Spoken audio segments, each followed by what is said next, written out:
Morning മോൾ.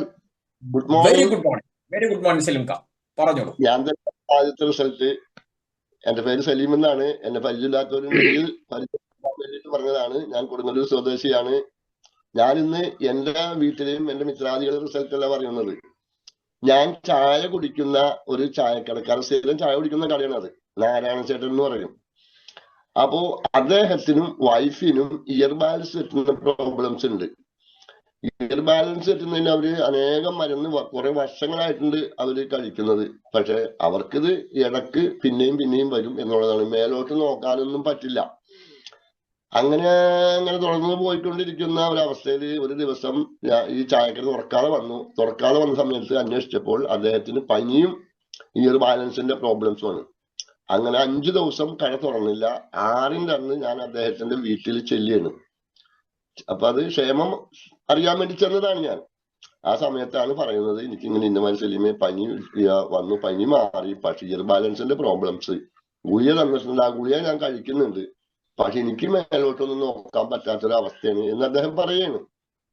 ആ സമയത്ത് ഞാൻ അദ്ദേഹത്തിനോട് പറഞ്ഞൊരു കാര്യം ചെയ്യും, നിങ്ങളോട് ഞാൻ നേരത്തെ മുതൽ ഇത് പറഞ്ഞത് നിങ്ങൾക്ക് മേടിക്കാൻ കാശില്ല എന്നിട്ടാണെന്ന് എനിക്കറിയാം. ഇപ്പൊ തൽക്കാലം ഞാൻ എന്റെ ഈ പ്രൊഡക്റ്റ് ഒന്ന് നിങ്ങൾക്ക് ഉപയോഗിക്കാൻ തരാന്ന് പറഞ്ഞുകൊണ്ട് അദ്ദേഹത്തിന്റെ നെറ്റിയില് നമ്മുടെ റിസ്റ്റ് പാഡ് കെട്ടിക്കൊടുത്തു. മാഗ്നറ്റിമ വെച്ചുകൊണ്ട് 2 ഗ്ലാസ് വെള്ളം 15 മിനിറ്റ് അടിയിട്ട് കുടിപ്പിച്ചു. അങ്ങനെ ഇദ്ദേഹത്തിനോട് ഒരു അരമണിക്കൂർ കഴിഞ്ഞ സമയത്ത് ഞാനൊന്ന് എഴുന്നേക്കാൻ പറഞ്ഞു. എഴുന്നേറ്റ് അപ്പൊ മേലോട്ട് നോക്കാൻ പറ്റില്ല, മേലോട്ട് നോക്കിക്കാൻ തല കറങ്ങും. അങ്ങനെ ഞാനൊന്ന് മേലോട്ട് നോക്കാൻ പറഞ്ഞു. ഞാൻ ഇയാളെ വീഴുമോ എന്നുള്ള നിലയ്ക്ക് എന്നെ താങ്ങി പിടിക്കാൻ വേണ്ടി കറക്റ്റ് ആയിട്ട് നിൽക്കുകയാണ് ഞാൻ.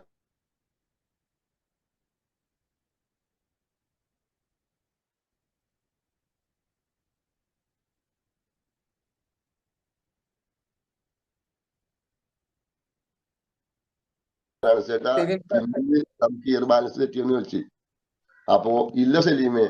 അതിനുശേഷം സലീം എന്റെ വീട്ടിൽ വന്നത് കെട്ടി തന്നതിന് ശേഷം പിന്നെ എനിക്ക് ഇയർ ബാലൻസ് തെറ്റിയിട്ടില്ല. അപ്പോഴാണ് ഞാൻ ചോദിച്ചത്, നിങ്ങളൊരു കാര്യം മനസ്സിലാക്കണം, കാശില്ല എന്നുള്ളത് 100% നഗ്ന സത്യമാണെന്ന് എനിക്കറിയാം. പക്ഷേ നിങ്ങൾ ഓരോ പ്രാവശ്യം ഹോസ്പിറ്റലിൽ പോകുമ്പോൾ നിങ്ങൾക്ക് എത്രയോ പൈസകളാവുന്നുണ്ട്. നിങ്ങൾ എവിടെന്നെങ്കിലും ഒരു 10,000 രൂപ ഒപ്പിച്ചിട്ട് നിങ്ങൾ ഈ സാധനം മേടിച്ച് നിങ്ങൾ ഭാര്യയും ഭർത്താവും ഉപയോഗിച്ച് നിങ്ങൾക്ക് 2 ആൾക്ക് ഉപയോഗിക്കാനുള്ള പ്രോഡക്റ്റ് കിട്ടും. അപ്പൊ നിങ്ങൾക്ക് ഇയർ ബാലൻസ് തെറ്റില്ല. നിങ്ങൾ ഞാനൊക്കെ പ്രായം ചെന്ന ആളുകളാണ്. നമ്മൾ ഇയർ ബാലൻസ് തെറ്റി എവിടെയെങ്കിലും വീണ് നമുക്ക് എന്തെങ്കിലും സംഭവിച്ചു കഴിഞ്ഞാൽ നമ്മളൊക്കെ കിടപ്പിലാവും. വേറെ നമ്മൾ ഇതിനകത്ത് നിന്ന് റിക്കവർ ആവാൻ സാധ്യതയില്ല. നമ്മൾ ഏജ് ഓവറായി പോയി. ഈ പറയുന്ന വ്യക്തിക്ക് 80 വയസ്സുണ്ട്, വൈഫിന് 77 വയസ്സുണ്ട്. മനസ്സിലായിട്ടുണ്ടോ? അപ്പോ ഇതാണ് ഇന്നത്തെ ഒരവസ്ഥ. ഇയർ ബാലൻസ് തെറ്റുന്നതിന് മൈഗ്രീനും ആളുകൾ കണ്ടിന്യൂസ് മരുന്ന് കഴിച്ചുകൊണ്ടിരിക്കുകയാണ്. ഇത് എന്ത് തന്നെ കഴിച്ചിട്ടും ശരിയാണ്, ആളുകൾക്ക് ഈ പ്രോബ്ലംസ് മാറുന്നില്ല. അത് മരുന്നിന്റെ കുറ്റമല്ല.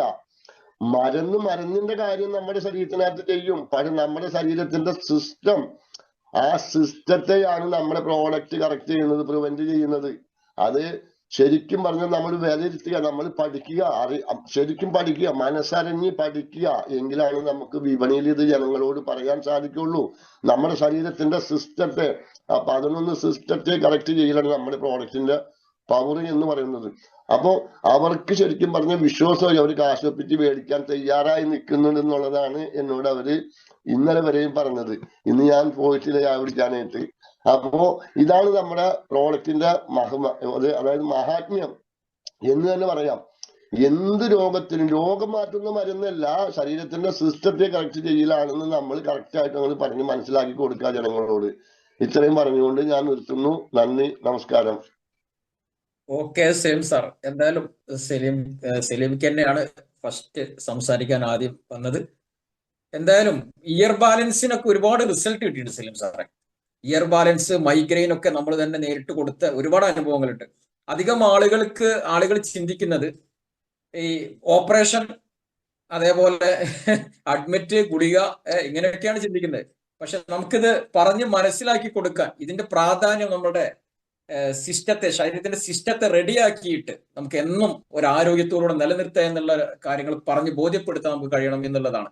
Okay, thank you sir.